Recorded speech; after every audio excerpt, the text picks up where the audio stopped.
Primero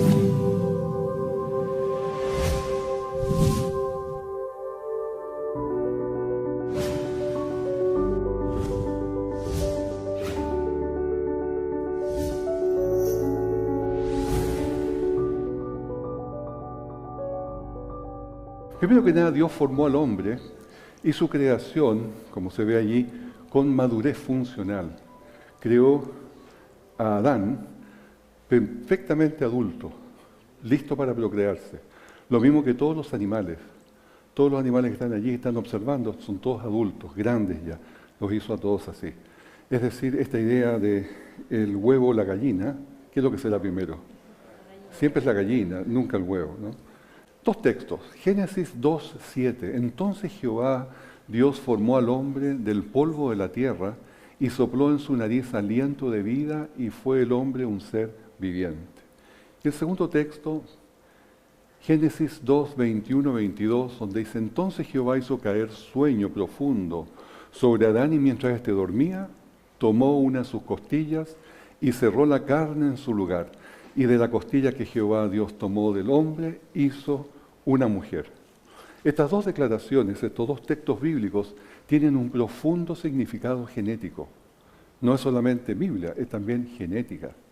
Y yo les voy a explicar. Los hombres, los seres humanos, especialmente los hombres en este caso, tenemos 23 pares de cromosomas. Y esos 23 pares de cromosomas, el último cromosoma es el cromosoma del sexo. XY. Este es un varón. Entonces, ¿qué es lo que hizo Dios? Sacó carne, o sea, sacó su ADN completo de Adán y con ello hizo una mujer, clonó una mujer, la hizo idéntica con el mismo ADN. Con la excepción que tuvo que eliminar un cromosoma Y, y duplicar el cromosoma X, el que está acá. Y allí tiene una mujer instantánea. ¿Ya? ¿Y coincide esto con la evidencia genética? Absolutamente, porque la mayoría de los genes del cromosoma humano vienen en dos versiones, y estas dos versiones están repartidas por todo el mundo. Dos versiones solamente.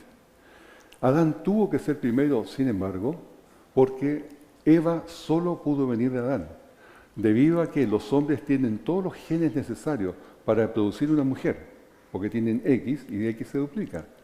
Pero las mujeres no tienen todos los genes para ser un hombre, porque el cromosoma Y no lo tienen. Por lo tanto, necesariamente tuvo que ser Adán primero y después Eva. Ahora es al revés, porque obviamente ya tenemos lo natural es que un hombre salga de una mujer. Vuelvo a Génesis 2, 21 y 22. Dice que tomó una de sus costillas, ¿y para qué le dice que cierre la carne en su lugar? Es curioso que le da una instrucción que parece de más. Porque tomó la costilla, ya hizo con lo que quisiera con ello, pero ¿para qué le dice cierra la carne en su lugar? Y hay una razón muy poderosa. Los hombres, ¿nos falta una costilla? Tóquense por aquí a ver si les falta. ¿Tenemos un espacio adicional? No, creo que no. Todos los hombres tenemos nuestras costillas completas, porque la descendencia se produce a través del ADN, no a través de las costillas rotas o las piernas cortadas, ¿no es cierto? Nadie es cojo porque su padre perdió un pie. Entonces, no, es el ADN el que es responsable de eso. Sin embargo, quiero dar una información que es bien interesante. Las costillas es el único hueso que se regenera en el cuerpo. El único hueso que se puede cortar y se va a regenerar solo, va a crecer solo de nuevo.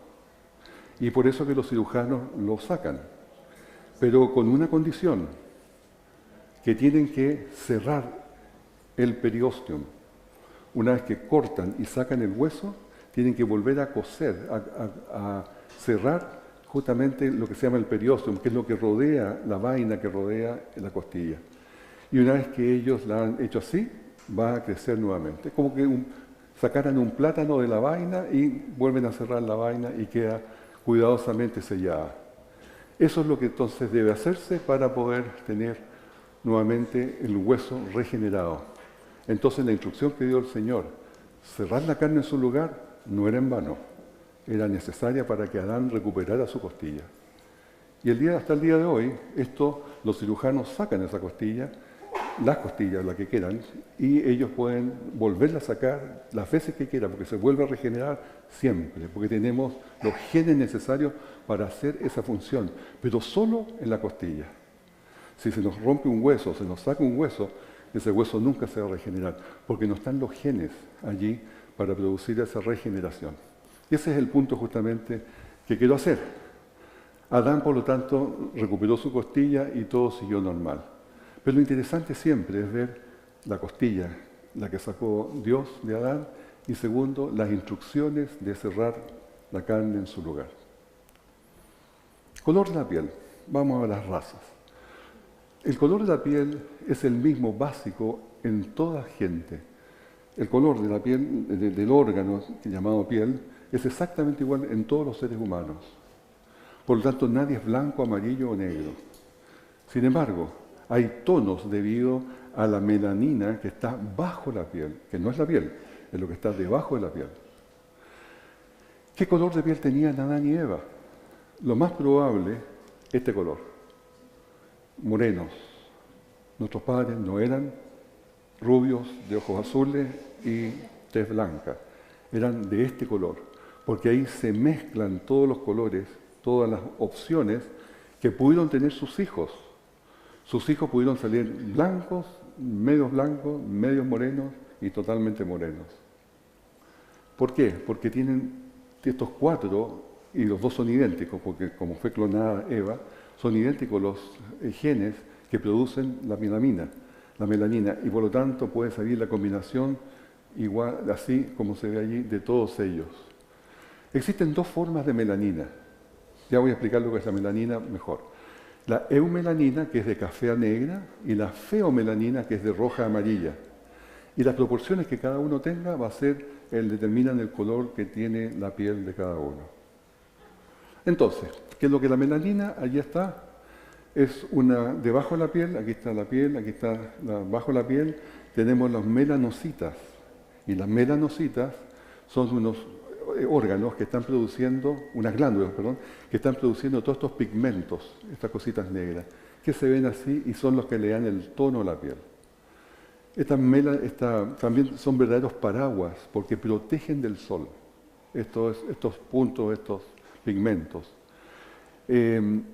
Ahora, los morenos tienen muchos de estos gránulos de melanina y los blancos tienen pocos.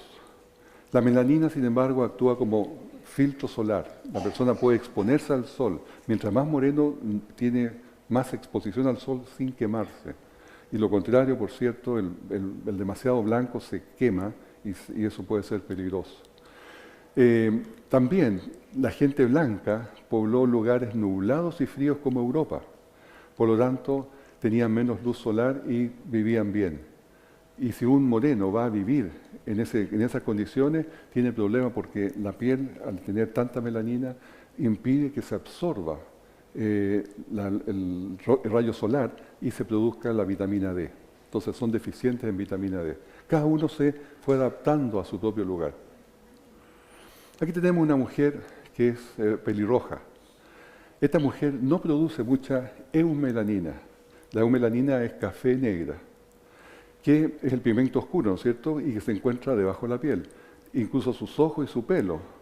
Pero sí ella tiene demasiada feomelanina, roja y amarilla, y por ello tiene esa coloración pelirroja.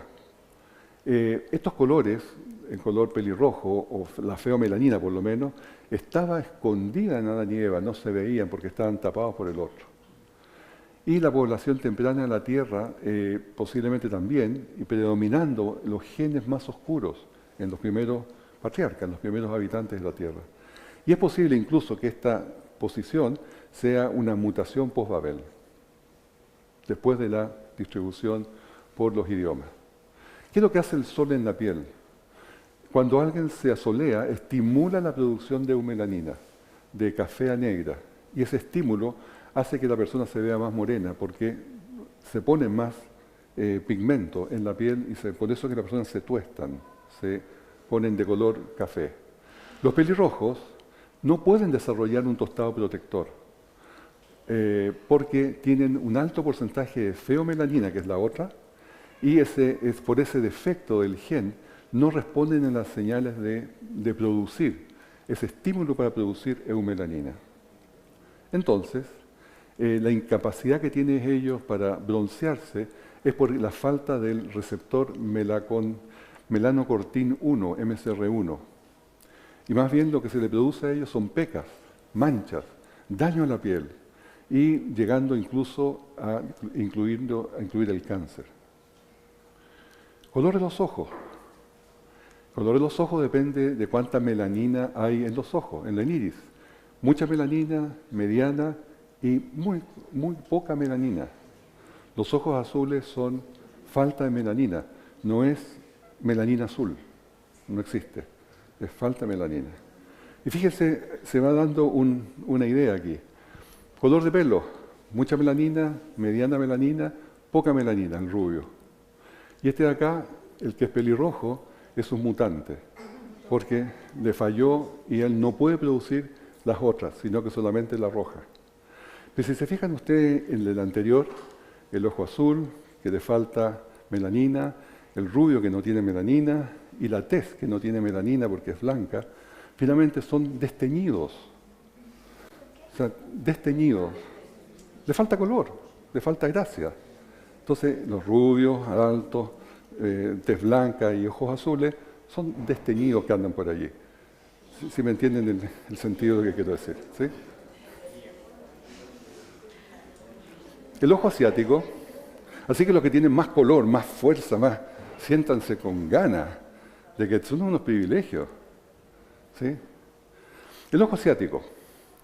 Este es el ojo asiático y la única diferencia que tiene es que el ADN le está mandando a tener una capa adicional de tejido adiposo, grasa. Tiene más grasa en el párpado y se le cae. Pero sus órbitas son iguales entre uno y otro. Así que esa es la diferencia del asiático. El albino, sin embargo, ahí hay un niño albino, hijo de padre y madre negra, tiene una mutación que le impide producir melanina. ¿Ya? Y por eso que un niño parece niño blanco, rubio. Este es el ojo del niño y en ese sector chiquito es la parte donde quiero aquí ampliarlo, de la retina. ¿Y qué es lo que les pasa a ellos? Llega la luz y cuando va aquí a los receptores, que los conos y todos los receptores que están alineados hacia atrás, es un tema que vimos en otro lado, ¿sí? La luz que llega allí la toman, pero les rebota porque no hay un fondo negro, no hay un fondo que se haya formado por la melanina. Por lo tanto, la luz les rebota y ellos ven imágenes confundidas. Estos niños también tienen otro gran problema. Debido a que son blancos, las tribus, digamos así, en África los venden, se los secuestran. Hay reportes de varios decenas de niños al año secuestrados, pero no los venden como niños, los venden en parte. Ustedes saquen las conclusiones, ¿no? Como amuletos, sí. Así que es una desgracia tener un niño así en África. Este es un caso muy interesante donde la madre y el padre son hijos de madre blanca y padre negro. Y tienen dos mellizas, las cuales tienen colores completamente opuestos, una blanca y una negrita. Y allí están hasta hoy día. Nacieron en Inglaterra, con 1 minuto de diferencia, y por cierto, esa combinación que viene de los abuelo, madre blanca, padre negro, tomaron los colores de sus abuelos. Se da 1 en 1.000.000. Pero se da, por cierto. Ahora, ¿cuál es la diferencia debido a la raza que tiene el ADN de diferentes individuos que tienen diferentes razas? Aquí tenemos una mujer asiática, una mujer aborigen, una india, una negra, una persona esquimal, una persona isleña y una caucásica. ¿Y cuál es la diferencia entre todas ellas en su ADN? Solamente un 0,012% debido a la raza. ¿Qué quiere decir esto? De que todos los seres humanos tenemos 99% igual nuestro ADN. Y esto se los digo por la siguiente razón. La evolución tendió a poner siempre en la mente de la gente otra idea, de que todas las diferentes personas de diferentes razas se habían desarrollado en forma desequilibrada en diferentes continentes, diferentes islas, diferentes sectores del mundo, y que cada uno evolucionó más o menos. Y por cierto, los que habían evolucionado más y eran los más aptos eran aquellos que tenían que mandar el mundo. Y les digo, por supuesto eran estos, ¿no es cierto? Por supuesto eran los blancos, los de ojos azules y todo eso, eran esos los que tenían que mandar el mundo. Pero eso es un pensamiento absolutamente racista, no tiene nada que ver con la realidad. Todos somos iguales, porque el Señor, nuestro Dios, hizo de una sangre, he hecho todo el linaje de los hombres, para que habiten sobre la faz de la tierra. ¿Ya? O sea, esas ideas evolucionistas no tienen cabida en un mundo cristiano, porque son ciertamente falsas. Primero que nada son falsas, porque la gente no ha evolucionado de aquí para allá, uno por acá, otro por allá. Todos venimos de un solo lado, de Noé. De Noé llegó hasta la tierra ya seca, y allí se salieron del arca y comenzaron a multiplicarse los hijos, los 3 hijos, y después comenzó allí una repoblación de este mundo de esos 3 individuos solamente con sus esposas. Este es el doctor Ben Carson, bien conocido para nosotros, y el doctor Ben Carson dice que ha operado miles de personas de raza negra, pero dice que una vez que se corta la superficie de la piel, adentro es exactamente igual. ¿Ven? Así que cuidado con las ideas racistas que son completamente ajenas a nosotros. La recombinación que se produce dentro de cuando hombre y mujer se produce una recombinación de genes. Y esa recombinación tiene una limitación, no es una recombinación infinita, es limitada. Un hijo puede parecer a su padre, y esos son 3 casos que puse donde el padre o la madre se parece a su hija mucho, porque tienen sus genes. Ahora, a veces se producen recombinaciones que salen más diferentes, porque tienen herencia de sus abuelos y otras cosas, pero ese es otro tema. Siempre hay una recombinación limitada. Los que tienen alta recombinación y alta variabilidad son los perros. Los caninos tienen 78 cromosomas, por lo tanto tienen mucho más opciones de diferencia. Los humanos que tenemos 46 cromosomas, tenemos diferencias limitadas. Pero igual somos diferentes. Esto me recuerda que siempre cuando me ven me dicen, ¿qué es alto usted? Me dicen. En la televisión lo vemos como que siempre más bajito porque está sentado. Solo que ven logos, ¿no? Pero es curioso que es una percepción. Algunos son altos, somos altos, otros son más bajos, otros más gordos que yo y otros menos, ¿no? Hay de todo. Así que tenemos variabilidad, pero en algún sentido nomás. Marcos 10:6 dice, pero al principio de la creación, varón y hembra los hizo. ¿Qué significa esto de los sexos? Es algo bien importante, piensen un poco. Si hubiésemos evolucionado y fuésemos solamente una descendencia de una línea, lo más lógico que hubiésemos sido hermafroditas, porque el sexo no tiene ningún sentido. El sexo está hecho para poder recombinar justamente genes y que no se combinen los 2 genes iguales. Ese es el problema, que lo que finalmente anunció Moisés, de que los seres humanos no debían unirse, casarse y procrear entre hermanos ni entre primos, por una razón clarísima, porque tenían defectos iguales, por lo tanto, cuando se cruzaran, iban a tener esos defectos completamente obvios en sus hijos, o sea, iban a manifestarse. En cambio, cuando es una persona con otro gen, con otros de otra familia, esos tienden a anularse, tienden a por lo menos a neutralizarse. Y eso es lo que se está evitando. Ahora, por eso hay hembra, varón y hembra. Pero al comienzo, según la evolución, debió haber sido todo hermafrodita. Y la verdad es que esto es una paradoja para la evolución, porque la evolución no puede explicar esto. No puede explicar por qué existen machos y hembras. Y tenemos, por ejemplo, en la humanidad, los hombres tenemos macho y hembra. Los animales también, y esos son cariñosos todavía. Pingüinos también, tenemos las ardillas, las palomas, los árboles e incluso las plantas. Todos en 2 sexos y entre todos se cruzan y tienen sus descendencias. Hay excepciones, pero las excepciones no niegan la regla es esta. Pero piensen un poco, ¿en qué momento ese macho y hembra pudo haber tenido tal coincidencia de que tienen todos sus aparatos reproductores sexuales exactamente complementarios? Y en cualquier raza que veamos, o animales, o ballenas, todos tienen aparatos reproductores sexuales completamente complementarios. Pero si no hubiera sido complementario, se habría terminado la especie. Entonces, ¿es o no es? ¿Me siguen en la idea? ¿Es o no es? Es, porque es diseñado.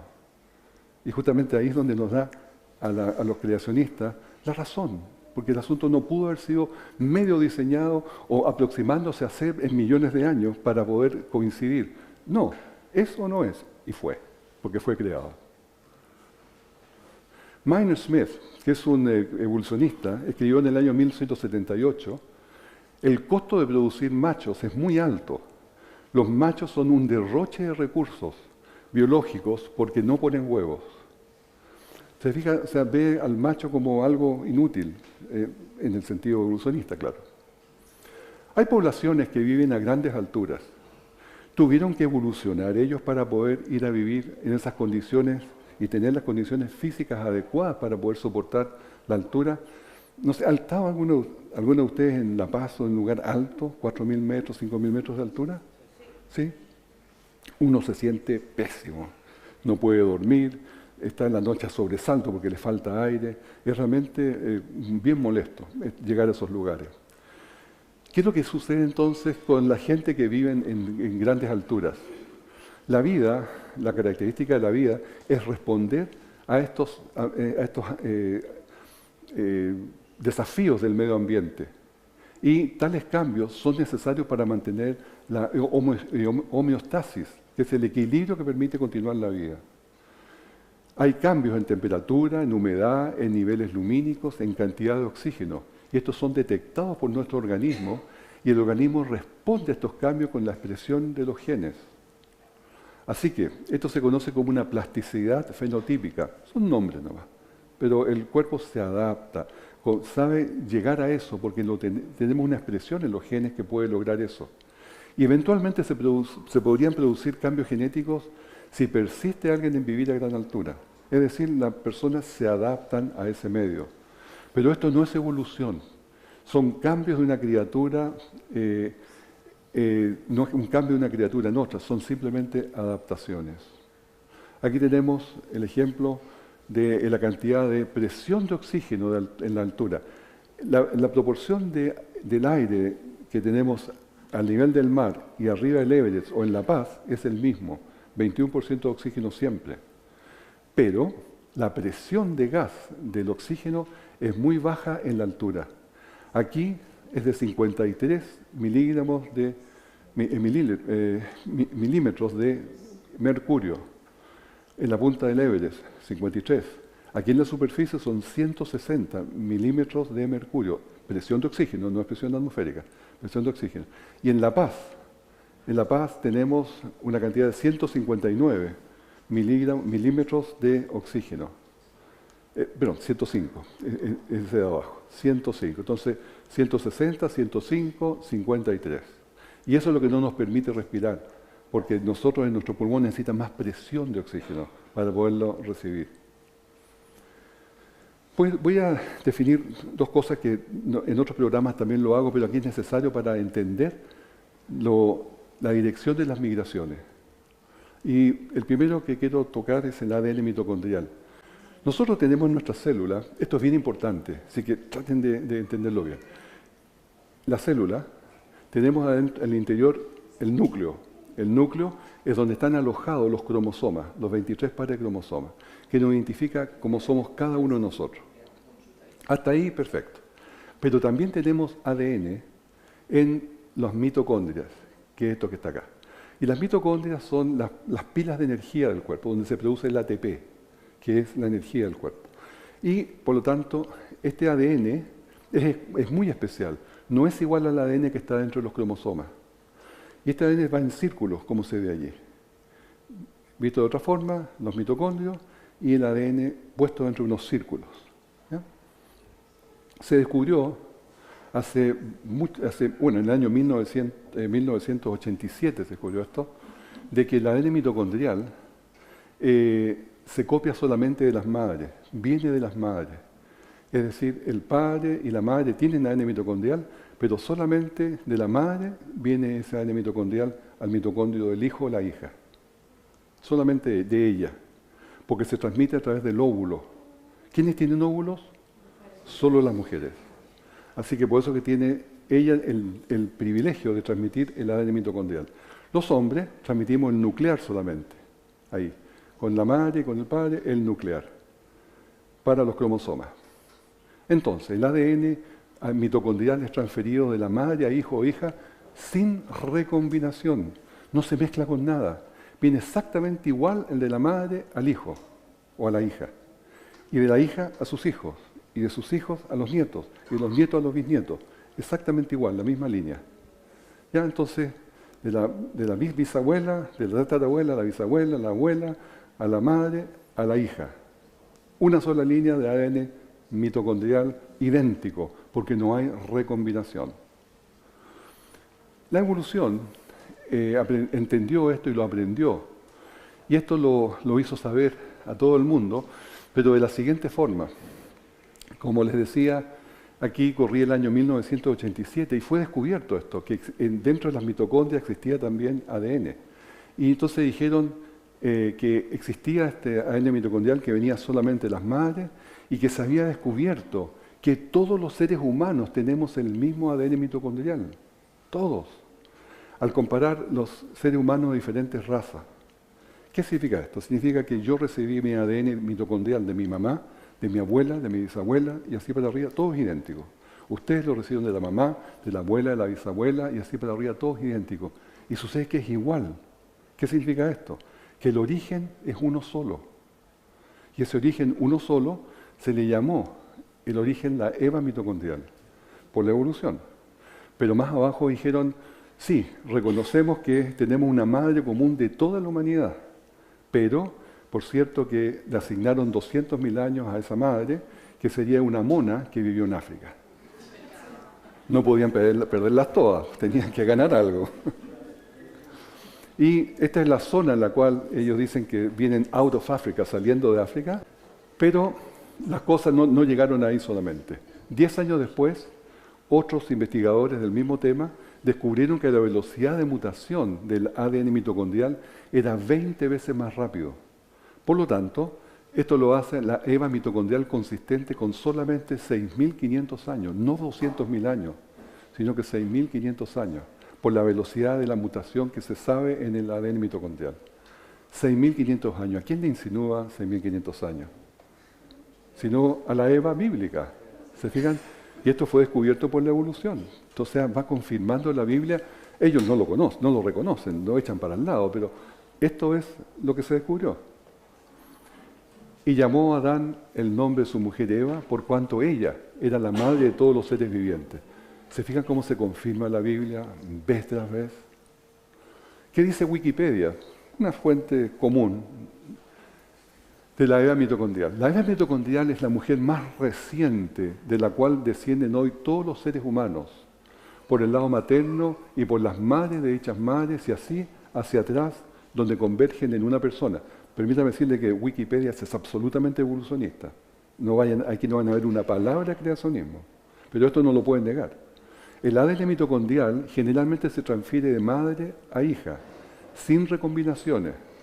Todo el ADN mitocondrial en cada persona viene directamente de la madre, por definición, difiriendo solamente por las mutaciones que han ocurrido por generaciones. En la célula germinal, que es el espermio, o en este caso el óvulo, del ADN mitocondrial desde la concepción de dicha madre. Este es un genetista llamado Robert Carter, y él habla sobre este tema también. Y dice, los genetistas evolucionistas esperaban que los humanos descendieran de muchas mujeres. Pero cuando se encontró una sola, lo explicaron como un cuello de botella. Explican que aun cuando hubo muchas mujeres, en realidad, en ese periodo solamente un linaje persistió. O sea, una simia, una mona persistió, las otras todas murieron. Y las otras se extinguieron. Así el número de habitantes se contrajo enormemente. Y el paralelo con la Biblia es obvio, este cuello de botella es obvio, porque el diluvio es donde solamente 8 sobrevivieron. ¿Ya? Y aquí yo traigo un diluvio de agua sobre la tierra para destruir toda carne y entrarás tú en el arca, tú y tus hijos, y las mujeres de tus hijos contigo, 8 personas en total. Hecho físicamente, esto es un cuello de botella. Antes del diluvio, los prediluvianos tenían mucha variedad. Todos los colores son diferentes variedades que se puede ir combinando. Pero el cuello de botella fue cuando se estrechó esto en 8 personas y quedaron solamente algunas características de diversidad dentro de la raza humana. Eso es el cuello de botella. ¿Ya? Otra cosa, cromosoma Y. Esto lo he mencionado varias veces, pero quiero explicarlo también de la misma forma. Los 23 pares de cromosomas, estos últimos 2 del sexo, y ¿qué es lo que es nuevamente? A ver si lo captaron. ¿Es hombre o mujer? Es el hombre, ¿no es cierto? Es el hombre porque tiene cromosoma Y. Ahora, el cromosoma Y es exclusivo del hombre. Solamente nosotros lo llevamos. ¿Ya? Y no nos mezclamos jamás entre nosotros. ¿Entre los hombres se pueden reproducir? No, obvio que no. Entonces, si 2 hombres llegasen a reproducirse, tal vez podría variar. Pero como eso es imposible, ese nunca cambia. Entonces, yo lo recibí idéntico de mi padre, exactamente la misma composición, de los abuelos, del bisabuelo, tatarabuelo, y así para arriba. Los hombres que están sentados acá les pasa lo mismo. Todos reciben de su padre, su abuelo, idéntico a ellos. Y sucede que todos los hombres de todas las razas tenemos el mismo cromosoma Y. Significando exactamente lo mismo, que todos venimos de un solo hombre. También, nuevamente esto lo descubrió la evolución. Y le llamaron a el Adán cromosoma Y. ¿Ya? Pero por supuesto también le asignaron de 40 a 200 mil años, un mono de África, todo lo mismo. Habiendo dicho eso, y sabiendo que todos los hombres venimos de un solo mono, de un solo hombre, viene la siguiente pregunta. Bueno, si eso es así, ¿por qué no analicemos el cromosoma Y de los chimpancés, que son supuestamente los más cercanos al hombre, y el hombre? Y esto se hizo. Se compararon los 2 cromosomas Y. Y el doctor David Page, del director del Instituto de Investigación Biomédica de Cambridge, cuando tuvo los resultados, dijo esto: el cromosoma Y está lleno de sorpresas. Descubrió que el cromosoma Y de humanos y chimpancés son horrendamente diferentes uno de otro. Y eso lo dice porque él es evolucionista, y él lo único que quería encontrar era que fueran idénticos, que fueran comparativos, cosa que pudieran decir, sí, el hombre y el mono tienen coincidencia genética y vienen uno del otro, son primos, son hermanos, uno viene del otro, como sea, pero eran horrendamente diferentes uno a otro. Dice después, más del 30% del cromosoma Y del chimpancé no tiene alineación con el humano. Y por último, la relación entre el cromosoma Y del humano y el chimpancé se ha hecho pedazos. ¿Esto lo han visto en el diario? ¿Lo han visto alguna vez publicado? Por supuesto que no, porque esto va completamente contra las ideas evolucionistas que venimos nosotros de los simios. Y esto dice no, absolutamente no, porque el cromosoma Y debería ser idéntico para que fuera así, o con unas pequeñas diferencias siquiera, pero nada, es totalmente diferente, horrendamente diferente. Ahora, después del diluvio, como decía, por el cuello botella, se produjo una pérdida de diversidad.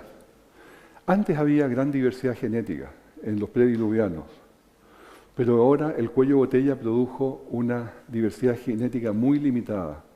Y quiero contarles de unas variantes que hubo después de Noé, descendientes de Noé, que son los neandertales y los Homo erectus. Ellos 100% humanos, 100% hombres, pero que dichas variedades se perdieron para el día de hoy.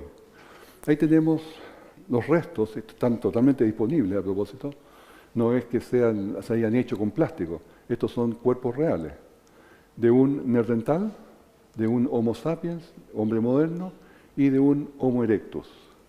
Y las grandes diferencias son básicamente que este era más fuerte, un poco más pequeño, más chato. ¿Chato es una palabra?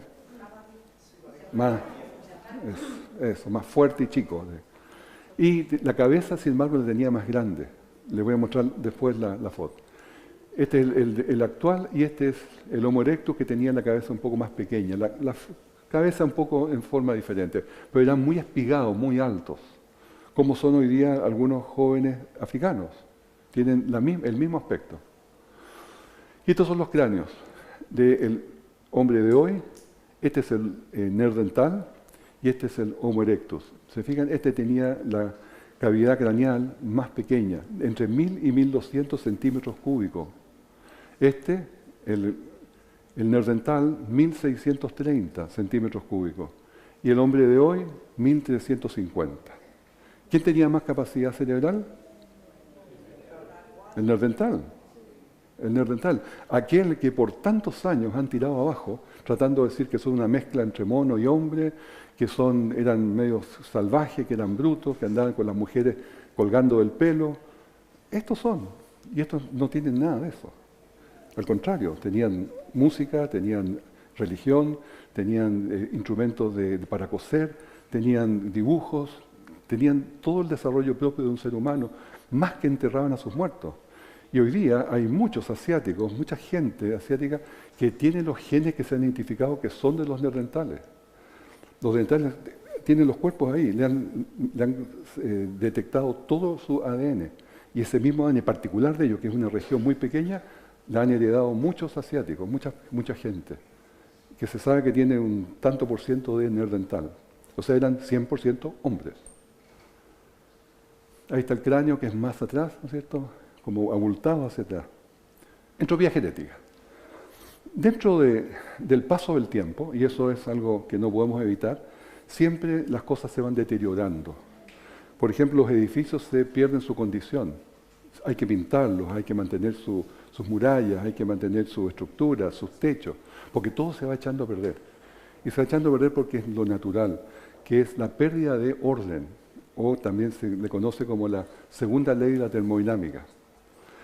Ahora, nuestros genes también van perdiendo orden, debido a que hay mutaciones, y eso es inevitable. Esas mutaciones van produciendo daño en el ADN que no se puede corregir. Hay un sistema corrector, pero hay un daño que no se puede corregir. Y va pasando de generación a generación, sumándose más errores, más errores, más errores. Va a llegar un momento que la humanidad no va a poder sobrevivir, porque va a tener demasiado error en sus genes, que es la entropía genética. Eso es a futuro. En este momento, la entropía genética produce mutaciones. Por lo tanto, hay marcas debido a la entropía genética que la tiene también el cromosoma Y y el ADN mitocondrial. ¿Ya? Ellos también han sufrido estas mutaciones, pero esas mutaciones ahora nos ayudan, porque nos ayudan a tracear de dónde viene una persona. Porque en determinados, digamos, Adán y Eva, partamos de Noé mejor. De Noé, al poco tiempo después saliendo una línea de mutaciones, después otra línea de mutaciones, después más, y se fueron separando y esas mutaciones empezaron a ser diferentes, difiriendo. Entonces, geográficamente ahora se puede ubicar a la gente de dónde vino por las mutaciones adicionales que tiene.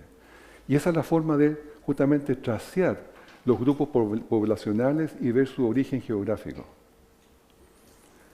Pregunta, ya que los confundí un poco con eso, una pregunta más fácil. El diluvio y la genética. ¿Cuántos cromosomas Y hubo en el arca? Es una buena respuesta, 4, pero acordemos que tenemos un hijo, un padre y 3 hijos. Uno solo, porque el padre le copia exactamente el mismo cromosoma Y a sus hijos. Por lo tanto es uno solo. ¿Cuántos ADN mitocondrial hubo en el arca? 4. La respuesta es correcta.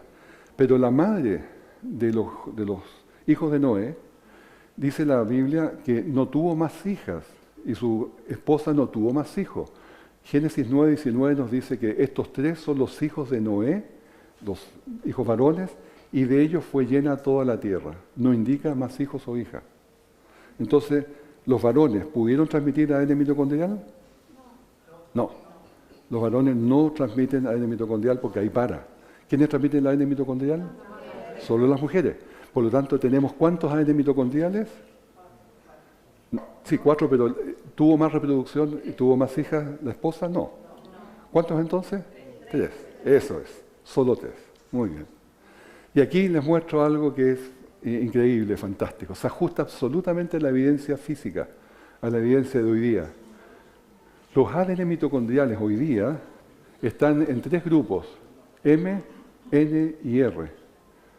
Y esos 3 grupos coinciden con las nueras de Noé. Las nueras de Noé son 3 mujeres diferentes. No recordemos que entre las nueras de Noé y Adán y Eva hay 1650 años. O sea, no es una cosa que pasaron días nomás. Hay muchas descendencias entre medio, muchas generaciones. Por lo tanto, ellas tienen ADN mitocondrial con marcas, con identificación propia. Y eso es lo que se ha identificado como el M, N y R hoy día. Ahí está, M, N y R, que se han repartido por diferentes partes del mundo, hasta América, hasta Oceanía, África y Europa. También el doctor Nathaniel Jensen, él ploteó cientos de secuencias de ADN mitocondrial en un diagrama de árbol que está acá y reveló una clara tendencia. Dice que hay 3 troncos centrales o nódulos que los 3 nódulos y sugieren datos que estos son las esposas de los hijos de Noé, Sem, Cam y Jafet. Ahora, ¿qué diferencia hay entre el M, N y R? Tienen muy pocas diferencias entre ellos, pero las tienen. Entre M y N hay 8 mutaciones que se identifican claramente. Entre N y R solamente una mutación. Simplemente es una hermosa confirmación de la Biblia. Estas son las familias de los hijos de Noé, por sus descendencias en sus naciones. Y de estos se esparcieron las naciones de la tierra después del diluvio, 70 familias. Tenía entonces la tierra una sola lengua y unas mismas palabras. Es decir, hasta antes de Babel, todos hablaban un solo idioma. Pero Dios tomó una decisión. Ahora pues, descendamos, ¿no es cierto?, la Trinidad, descendamos, y confundamos allí su lengua, para que ninguno entienda el habla de su compañero. Y así los esparció Jehová desde allí sobre la faz de la tierra. Dios los esparció, porque hasta el momento no querían esparcirse. Estaban todos juntos todavía, estaban juntos tratando de hacer el mal. Y ahí el Señor dijo, se van cada uno a su lado. ¿Cómo lo hizo? A través de idioma. Y los separó por líneas paternales. Y esto acá, tal vez la idea común de nosotros, de los adventistas, es que de repente le dijo el Señor en la torre, ya, tú hablas inglés, tú hablas chino, tú hablas español, tú hablas alemán, tú hablas vietnamita, y así de repente se tuvieron que separar porque no podían entenderse. Eso no es así. Los separó por líneas paternales. ¿Ya? Y hasta el día de hoy se puede identificar esas líneas paternales, o sea, a través de esa familia, líneas paternales, se fueron a vivir a diferentes partes del mundo. Y todavía se puede identificar geográficamente dónde están esas líneas paternales. Así que así los aisló, a sus 3 hijos, a sus nietos, Babel, y después viene la separación en idioma. Pero aquí viene una verdad que es muy importante. La separación aísla, y es que significa que las características físicas que tiene cada grupo se empiezan a manifestar mucho más fuerte. Cada grupo, por lo tanto, se identifica cómo eran ellos. Y se refuerza toda esa identificación racial y allí se produjeron las razas. Esa es la razón de las razas, porque se separaron por idioma, por grupos pequeños. Si hubiesen seguido todos juntos, todo hubiera sido una mezcla total y hubieran tenido todos la misma raza. Pero como se separaron por grupos, se produjeron estas diferencias. Estos son los planos de migración mundial evolucionista que hoy día se trabajan. Desde el sector de acá de Babel, hacia Europa, hacia Asia, hacia Oceanía, hacia América. Y van cambiando letras, M, N y R, porque van adoptando más mutaciones. Así que, por ejemplo, el que tiene esta mutación se sabe que viene de este sector. El que tiene esta otra se sabe que viene de ese otro sector. Otras variaciones que se debió al aislamiento son el pelo rizado contra el pelo liso, los grosor de los labios y la forma de los párpados. Cosas de variación, no hay nada diferente ahí. Hay algunas personas que insisten que la raza humana salió de África, pero ya no más. Hoy día ya están entendiendo de que más bien vino del sector de Turquía, sector ahí más asiático. Y el verdadero origen de los humanos realmente es Babel. Y Babel, porque la mayoría de las familias humanas posiblemente se fueron, emigraron a África porque estaban en el medio de la edad de hielo. Inmediatamente después de Noé vino una tremenda edad de hielo en este mundo. El diluvio, vamos a verlo mañana, y la edad de hielo es parte de eso. Así que debido a eso se fueron todos al sur, al trópico, a la parte más caliente. Los que se quedaron en el norte, en la parte europea, fueron más bien los neandertales. Tenemos unos planos ahí con la distribución desde Babel, otro más, y con el paso de tantas generaciones desde Adán y desde Noé, ¿hemos perdido la pista de nuestro origen? ¿Podemos ver de dónde venimos? La respuesta categórica es no.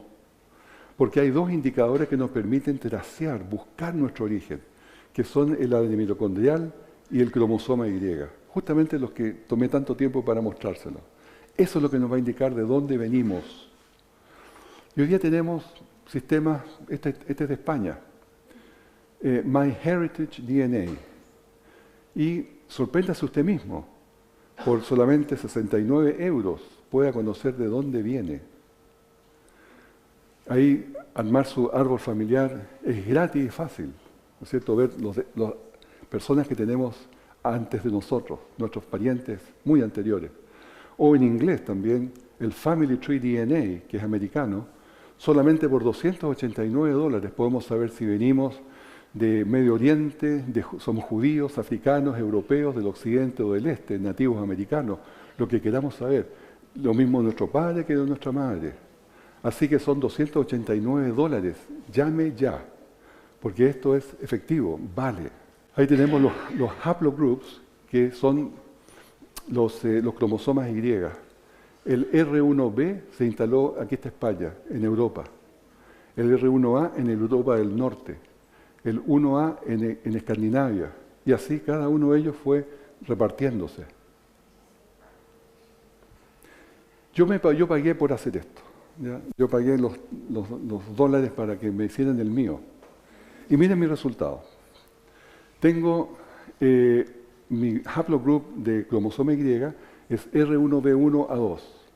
Y este es este sector, R1b. ¿Ya? O sea, este es el sector de donde viene mi padre. Ahí están personas que tienen el cromosoma Y idéntico a mí. En Inglaterra, en Escocia, en Irlanda, en Escocia, en Alemania, en Holanda, en Bélgica, Francia y en España. Y todos los que emigraron a Estados Unidos están allí. Los apellidos no son relevantes, porque en ese tiempo los apellidos recién se instalaron por el siglo XV. Los apellidos no se usaban antes porque todo el mundo era hijo de alguien o era de una profesión, carpintero, zapatero, lo que fuera, o venía de una ciudad. ¿Ya? Por lo tanto, así se identificaba la gente. Y el haplogroup R1b es justamente este, norte de España, o de España también, Francia y Inglaterra y esos otros. El ADN mitocondrial, que tiene otro plano, que está acá, son del mismo lugar, partieron y se fueron a Europa, al Mediterráneo, otros se fueron hasta Sudamérica, otros a Oceanía, otros a África. Y el que me tocó a mí, me identificaron el haplogroup K, allí está. El haplogroup K es este, el que viene desde esa posición geográfica hasta el Mediterráneo. O sea, mi madre tuvo que haber venido del Mediterráneo. Bueno, yo conozco a mi madre, ¿no? Ella vino de Barcelona. Mi madre era catalana. No me reten por eso, pero era catalana. Vivía ahí en Barcelona y vivió por generaciones para atrás y emigró en un momento a Chile, donde me concibió. Pero da exactamente el cromosoma, el ADN mitocondrial, a donde corresponde del Mediterráneo. ¿Hay rumanos aquí? ¿No? Hay algunos, poquitos. Es que esto lo había puesto para los rumanos, que hay tanto en las iglesias españolas. Respecto al perfil genético de los rumanos, la población genética antigua de Rumania tiene cercanía con los turcos de origen traciano, pero la población moderna, rumanos modernos, son más cercanos a poblaciones búlgaras, italianas, griegas y españolas. Y la investigación genética de 2017 en el ADN mitocondrial indica que las poblaciones de Transilvania estaban relacionadas con grupos del centro de Europa, mientras que las poblaciones de Valaquia, Moldovia y Dobruja tienen más similitudes con los grupos de Balcanes y grupos eslavos. Así que esa es información que le puede servir a alguien. Lo último que toco es la población mundial. La población mundial ha tenido un crecimiento explosivo en los últimos 2000 años, pero de una forma bien particular, como se los voy a mostrar. Primero que nada, desde un punto de vista bíblico, la población actual del mundo, 7,4 mil millones de personas, se ajusta perfectamente al modelo estándar de crecimiento no religioso. De hecho, partiendo de 8 personas y doblando la población cada 150 años, alcanza perfectamente la población mundial de hoy día. Aquí tenemos, si partimos de 8, se van duplicando 16, 32, 64, 128, 256 y así llegamos perfectamente bien ahí a los 7,4 mil millones de personas. Considerando muertes, guerras, pestilencias, hambruna, mortalidad infantil, la población crece a un 1,8% por año actualmente, doblándose cada 39 años. Aquí tenemos la tabla, cómo creció el mundo, que recién a los 1800, en el 1800 alcanzamos el primer 1.000 millones. Poco después alcanzamos 2.000, pero después alcanzamos luego los 3.000 millones, y luego los 4, más luego los 5, 6, 7, y aquí estamos hoy día. ¿Se fijan que es una verdadera muralla de crecimiento? ¿Y esto tendrá algo que ver con la hambruna del último tiempo? ¿Tendrá algo que ver con todas las profecías que tenemos? Por cierto que sí. Pero no es el tema hoy día. Veamos, por lo tanto, la población humana. Nos hacemos la pregunta, ¿por qué hay tan poca gente en el mundo? Y la respuesta debe ser, porque el mundo es joven. Si tuviésemos 200.000 años aquí en la Tierra, si tuviésemos 1.000.000 de años aquí en la Tierra, seríamos muchísimos más. Ya les voy a mostrar una tabla con la estadística de crecimiento. Esta es la fórmula de crecimiento de la población mundial, ¿ya?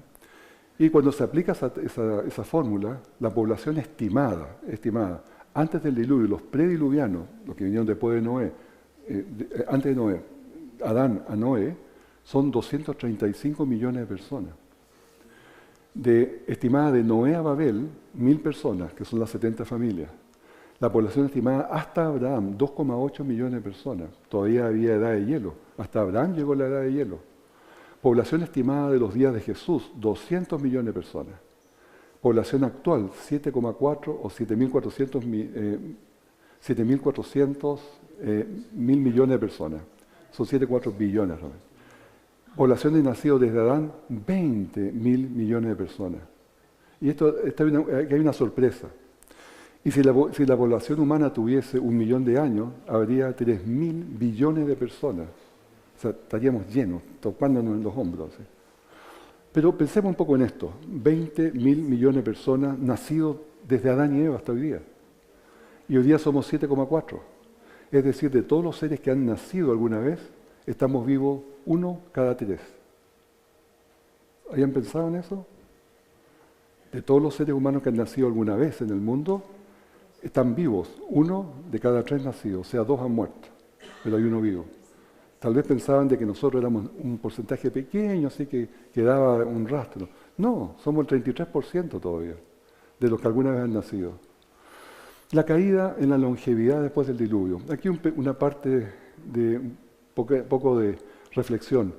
Las edades cayeron de los 930, 960, 969 años hasta las edades de hoy día.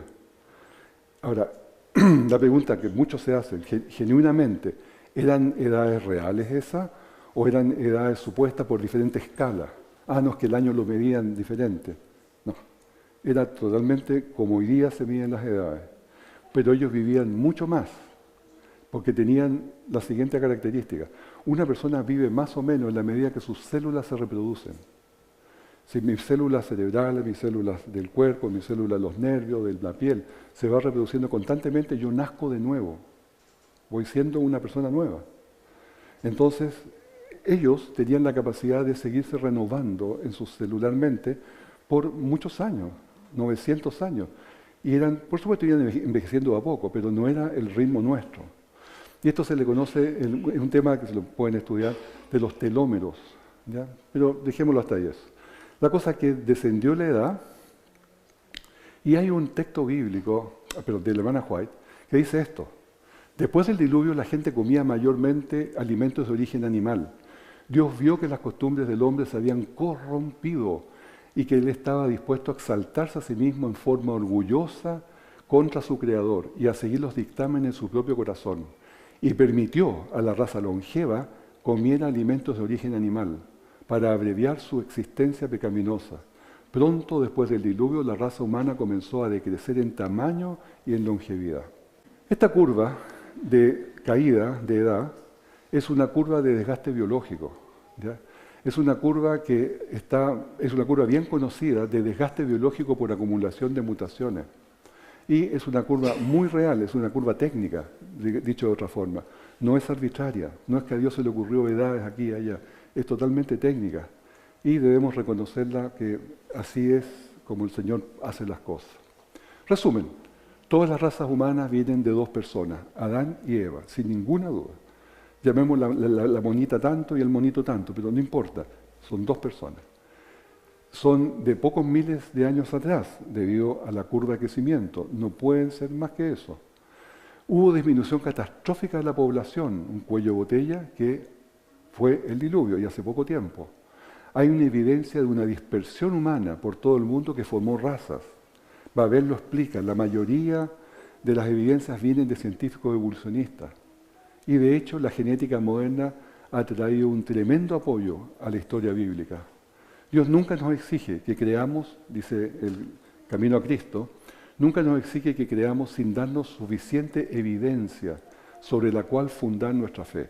Ese es el propósito de estas conferencias, que funden su fe en evidencias reales, científicas, pero reales, para que vean que no es solo creer en vacío.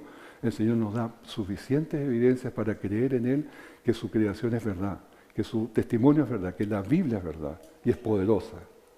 Por lo tanto, todos los llamados de mi nombre, para gloria mía los he creado, los formé y los hice, todos nosotros. Que el Señor les bendiga.